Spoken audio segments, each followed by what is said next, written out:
Hey guys, so I'm here with the second installment of my Meet My Reborn Babies series that I'm doing on the channel at the moment. If you haven't already checked out babies, it is in the link below, but Maggie is the second baby on my list to share with you all, and I've written down a few facts to share, so I hope we can enjoy this video together. So Maggie is the Lilla Soul sculpt by Sabine Altenkirch, which is a limited edition sculpt. She is the only baby in my collection that has 3/4 arms, but she does have full legs. She's 20 inches long and newborn sized. She weighs around 4 pounds 5 ounces, just like Bailey, and she was born on the 16th of April 2016. So let's get into a little bit about Maggie before we get into her personality. Let's talk about her reborning. So I love this sculpt from the moment I saw photos of her being sculpted by Sabine. I absolutely adored her, and I waited a very long time, or at least it felt like an incredibly long time, before I could have her here.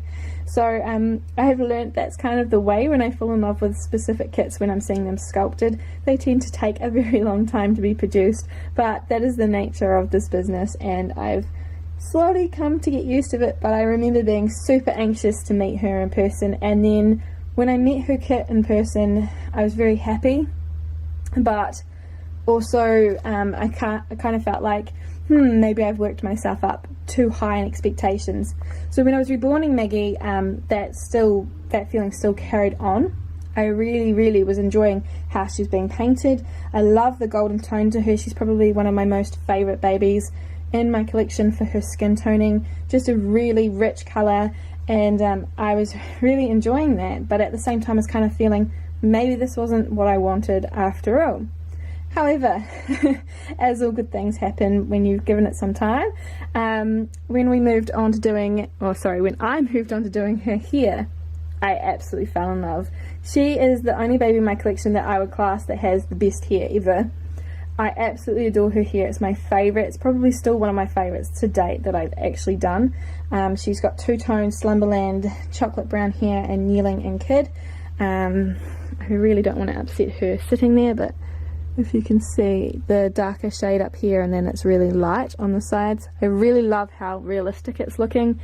And she is, you know, she's been around for a while. She's been held by a lot of people, so her hair is still looking amazing, and so it's one of my favourite things about her. But at the time she was definitely a baby that I thought that I was going to sell, and then once she got here that just went out the window. I fell absolutely in love with her. So let's get into a little bit about her past reborning. So her name is Margaret Hope, and I'm not too sure if many of you know that her actual name is Margaret, not Maggie.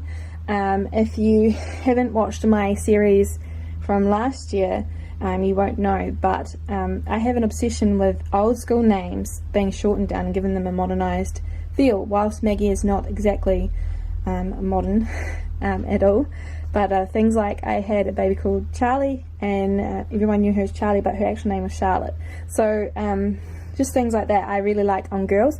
I don't do that so much on boys, but definitely on girls. And so she went with that theme as well, and she's actually named after one of the ladies in this community, Margaret Lillian Snow, who we also call Maggie. So she's one of my most special people in this entire world, and I named Sweet Maggie down here after her. And I also named her after someone who is unrelated to the Reborn community, also with the name Maggie. So yeah, Hope, I don't know, it just came with looking at her. So middle names don't tend to be something that I put a lot of effort into. Her nicknames are Maggie, obviously, and then Maggie Moo. She always gets called Maggie Moo. So she wears mostly newborn, though sometimes I will squeeze her into George's old clothes, which was my twin A, and pretend that she fits them, but she doesn't really. Her kind of theme for clothing is pretty in pink and also colours, so I really don't put a lot of emphasis onto what kind of design the clothes have. So she'll sometimes wear floral clothing, she'll wear things with spots, as you can see right now, stripes, whatever. I don't really care, but the colour scheme is important to me. She has to be wearing colours that really suit her and make her skin colour pop. I find that she suits a lot of pink stuff. Wasn't intentionally that I wanted to make her the pretty and pink baby, but that's where she ended up. She also is the only baby that I put a lot of red on, and I really like her in red, so that's probably my favourite colour to put her in is red, even though she has a lot more pink stuff. Red is really hard to come by unless it's something that's decently done. I have a problem with clothing, it has to look really good, otherwise I'm not going to put that in it. So yeah, so she wears a lot more pink than red, but I'd really like her to wear red more. And she also wears yellow, so I think it makes her skin look really pretty. As for personality, despite the fact that Maggie is a smiling and adorable baby, I actually feel as though she would be the incredibly demanding one. Because she's been so well handled by everyone. She's the baby that I take out a lot, out on outings. She's met a lot of people in her time. She is one of the most loved babies in my collection by other people. So I feel as though that kind of gives her not so much of a diva, but I guess I could say that, but a demanding kind of nature about her. So because she's been so well handled, I feel as though she'd be the type of baby that would rather sleep in someone's arms than be put down on in a crib or you know, in a pram to be pushed around or whatever. I think she'd rather be held. And she doesn't like to wear hats much, because I guess of her beautiful hair. I like to have it out on show, but yeah, she doesn't really seem to suit hats, so I think that's part of her personality well. And she loves to be out on walks and out on adventures, so I often take her out when I walk around the park for my exercise every day, or where else do we take her? We take her out on outings a lot, so I think those are fun times for her. What else have we got down here? What I love about Maggie is her hair, obviously. I've mentioned that a lot, but I also really love her feet. I don't know why, but I just love the sculpt of them, and just the colouring as well. There's just something really special about Maggie's legs and her feet.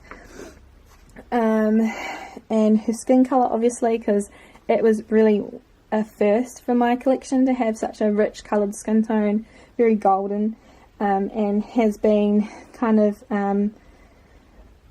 what I've used since. So a lot of babies that I make now have a little golden skin tones, and it was kind of Maggie that brought that around. I love the snuggle factor of Maggie. She's absolutely adorable to hold, and just everything about her. She looks really cute in clothes, but sometimes she can, this is going into the dislike, sometimes I find that her expression limits her. So whilst I think she's absolutely gorgeous when she's smiling and stuff, when I'm not feeling that smile, I kind of don't pay much attention to her, if that makes any sense. I kind of feel like other babies speak to me more in those times. I also really don't like her arms. This hand in particular, I really don't like. It just is not something that I like to pose with often. Yeah. I like her fist hand, and I would prefer if she'd had a second fist, or maybe her hand being sculpted in a slightly different way, because I actually like the hand, but not so much on her. But yeah, that's only when I'm being really critiquing her and being really nitpicky with her. Otherwise, I absolutely adore her, and like most people do, so she's absolutely adorable. So thank you guys for watching this video. I hope that you have enjoyed learning a little bit about Maggie. Like I said in last week's video, these videos are not intended to offend anyone, but they are to show the personalities that I believe they have, because reborn dolls are much better when they're not just deemed as an inanimate object. And yeah, I hope that you're enjoying this series, and let me know in the comments below what else you'd like to know about Maggie in the future. Bye guys!